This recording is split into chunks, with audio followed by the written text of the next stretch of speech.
By the end of this video, you'll have a specific 30-day plan to completely rewire the way you think about money. Not vague advice, not just save more. An actual system backed by neuroscience that you can start tonight. And the last method, it flips conventional money advice on its head. And it's the one that makes everything else stick. So grab something to drink, get comfortable, and let's get into it. Here's what most people won't tell you. The gap between where you are financially and where you want to be. It's probably not a knowledge gap. You already know you should save more. You already know credit card debt is expensive. Everybody knows that. A 2019 study in the Journal of Economic Psychology found that financial literacy education alone improves actual financial behavior by about 0.1%. Essentially nothing. Knowing about compound interest doesn't make you save. The real problem is deeper. It's your mental operating system around money.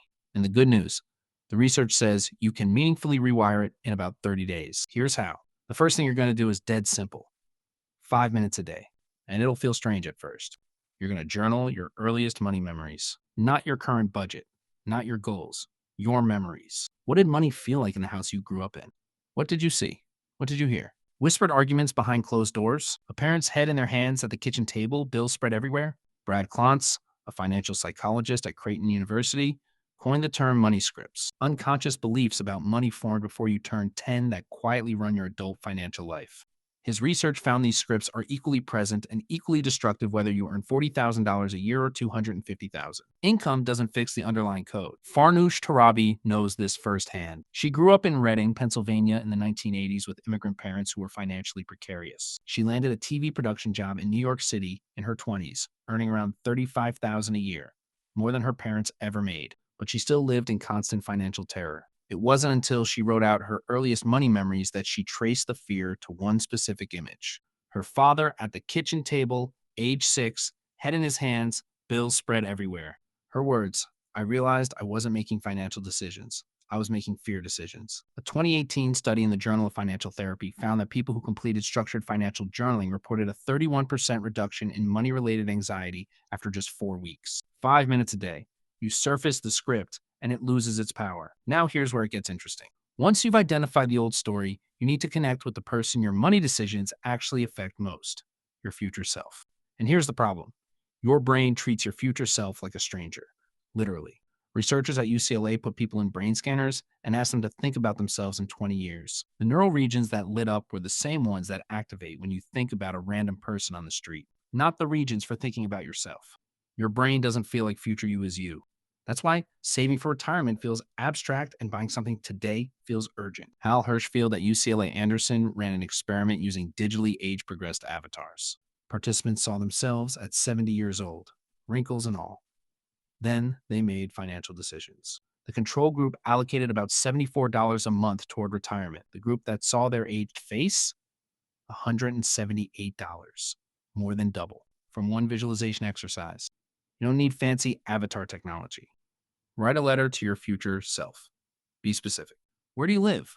What does your morning look like? Do you feel secure? Then set up one automatic savings transfer. Even $10 a month. The amount almost doesn't matter. The act does. Richard Thaler, the Nobel Prize-winning economist, designed a program called Save More Tomorrow, where employees pre-committed to increasing their savings with each future raise. Over 40 months, participants went from saving 3.5% of their income to 13.6%. They never felt the money leave. Thaler's line says it best. The best way to help people save more isn't to lecture them about willpower. It's to design a system where the right decision is the default. That's your second week. Connect with future you. Automate one thing. The combination of emotional connection and structural change is powerful. If this is clicking for you, subscribe. The best part is coming up next, and I drop videos like this every week. All right, this is the one I've been saving, and it's going to sound backwards. Most financial advice says, fix your behavior, then you'll feel better about money. Save more, spend less, track everything, and eventually you'll become a financially responsible person. The research says it works the other way around. The identity shift comes first. The behavior follows. A 2017 study from the Kellogg School of Management at Northwestern had participants perform small, symbolic, financially responsible behaviors. Organizing one financial document, setting up a single automatic transfer, reviewing their net worth once. Tiny actions. Within 2 weeks, participants reported 41% higher financial confidence. They made 23% fewer impulsive purchases over the following month. Their actual financial situation hadn't changed yet, but their brain watched their own actions and updated the story. I guess I'm someone who handles money. Researchers call this behavioral confirmation. You act, your brain watches, and it revises your identity to match. The language matters too. A study from the Journal of Consumer Research found that people who said, I don't overspend, an identity statement, stuck to spending boundaries far more effectively than people who said, I can't overspend. I can't is a fight with yourself. I don't is just who you are. Nobody embodies this better than Tiffany Aliche. She grew up in Newark, New Jersey, with a father who was an accountant. He'd take out $10 and show his 5 daughters how to split it: giving, saving, spending. She internalized the identity of someone who just handles money well. Then 2008 hit.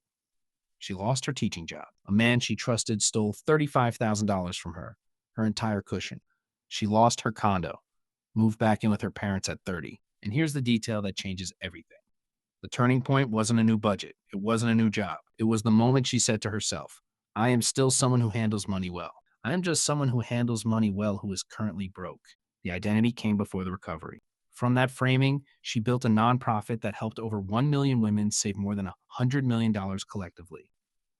In 2021, New Jersey signed the Budget Nista law, named after her, requiring financial education in public schools. Her quote stays with me. When you decide who you are with money, the decisions start making themselves. That one shift. Identity before behavior. What could matter more than every budgeting hack combined? Once you see it, you can't unsee it. So, there's your 30 days. Week 1, you journal and surface the old money scripts running in the background. Week 2, you connect with your future self and automate one commitment. Weeks 3 and 4, you step into the identity. Small actions, new language, and your brain rewrites the story without you forcing it. 3 methods, each one escalating. And the last one is the engine that powers everything else. If this helped you, share it with someone who needs to hear it, and subscribe. I've got a video coming on how to actually stick to a budget when you're an emotional spender. You won't want to miss that one.